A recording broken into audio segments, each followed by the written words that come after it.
It's the end of the world as we know it, REM. Here on Democracy Now!, democracynow.org, the War and Peace Report. I'm Amy Goodman with Juan Gonzalez. Juan? Well, President Bush has signed legislation to lift a 3-decade ban on nuclear trade with India. The deal would allow India to expand its nuclear power industry without requiring it to sign the Non-Proliferation Treaty, as other nations must.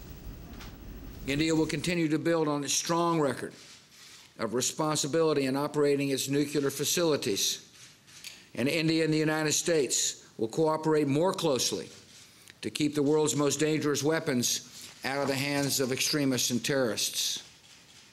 The bill I signed today approves the 123 agreement I submitted to Congress and establishes the legal framework for that agreement to come into effect. The bill makes clear that our agreement with India is consistent with the Atomic Energy Act and other elements of U.S. law. By passing this legislation, my administration and Congress demonstrate our common view that nuclear cooperation is in the interests of both the United States and India. Manish Tiwari of India's Congress Party also hailed the ratification of the deal.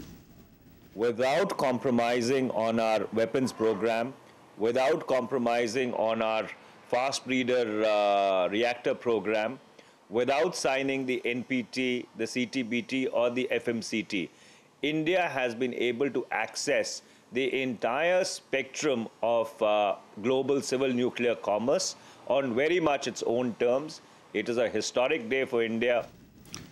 Critics say the agreement encourages nuclear production worldwide because it effectively rewards India for developing nukes outside the treaty. Although it's received little attention in the U.S., the deal has sparked heavy controversy in India, with critics worrying it will undermine Indian sovereignty. Achin Vanaik is a professor of international relations and global politics at Delhi University. He's a founding member of the Coalition for Nuclear Disarmament and Peace, a group founded after India conducted its first nuclear test in '98.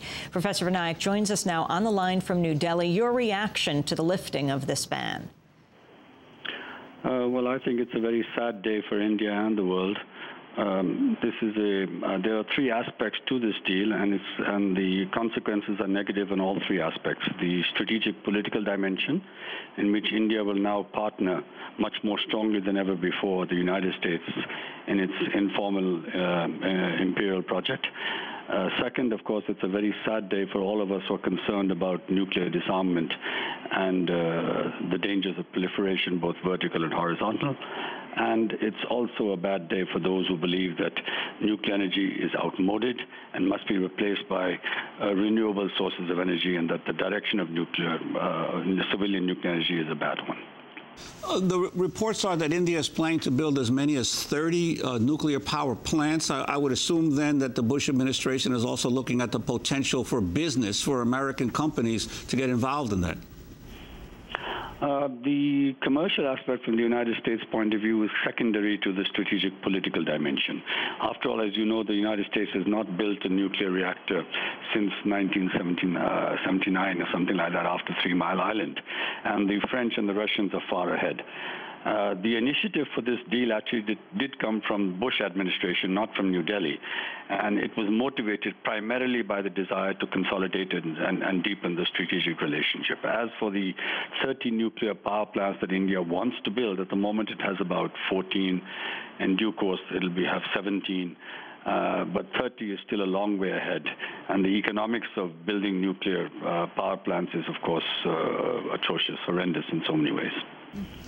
We're talking to Professor Vanaik in New Delhi, in India. What does this mean for the relationship with Pakistan, the nuclear arms race, and also at the same time this is going through without India signing the Non-Proliferation Agreement, the U.S. putting enormous pressure on Iran? Yes, well, you probably heard the Manish Tiwari, I think I heard him in the Congress saying how wonderful it is because India is able to get this deal without having to do anything with regard to nuclear proliferation. It can keep on building its nuclear arsenal. So one obvious impact of this is that it is going to provoke Pakistan. They've already made it clear that they are going to try to establish more fuel supplies and they're going to build more bombs. So there's a kind of impact on the nuclear arms race between India and Pakistan. But that's not the only arms race that is going to be that's going to be extended. It's important to understand that this deal, to the delight of the Indian government, legitimizes its nuclear weapons policies. But this deal also legitimizes American nuclear weapons policies, and India is now a supporter of things like the Ballistic Missile Defense System, the Proliferation Security Initiative, which is a guarantee that we are going to have a global nuclear arms race, because the ballistic missile defense system, as you know, is directed towards Russia and China. The Russians and Chinese don't like it. They're going to have to quantitatively and qualitatively expand their nuclear arsenals to overcome this attempted shield. And of course, as the Chinese do so, then the Indians have to do so also in order to counter the Chinese, and then the Pakistanis have to do so to counter the Indian ambition. So you have a dynamic of an arms race, which is also to some extent out of the hands of the Indians as a result of this particular deal. And what is the reaction domestically among opposition groups within India to this spiraling involvement of the government in nuclear power? Oh, well, with regard, the two main opposition forces have been from the Hindu nationalist and Hindu communal force, the Bharatiya Janata Party, and from the left parties, the Communist Party of India, Marxists, and the Communist Party of India.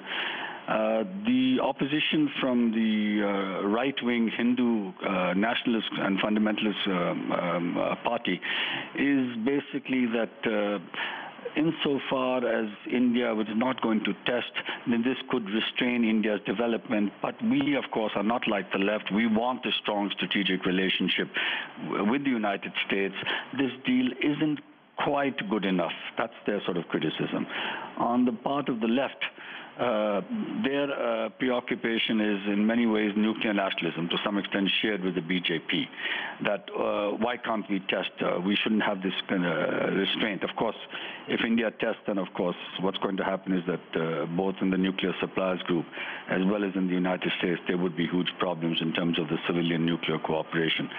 But nuclear nationalism is something that we have to fight against.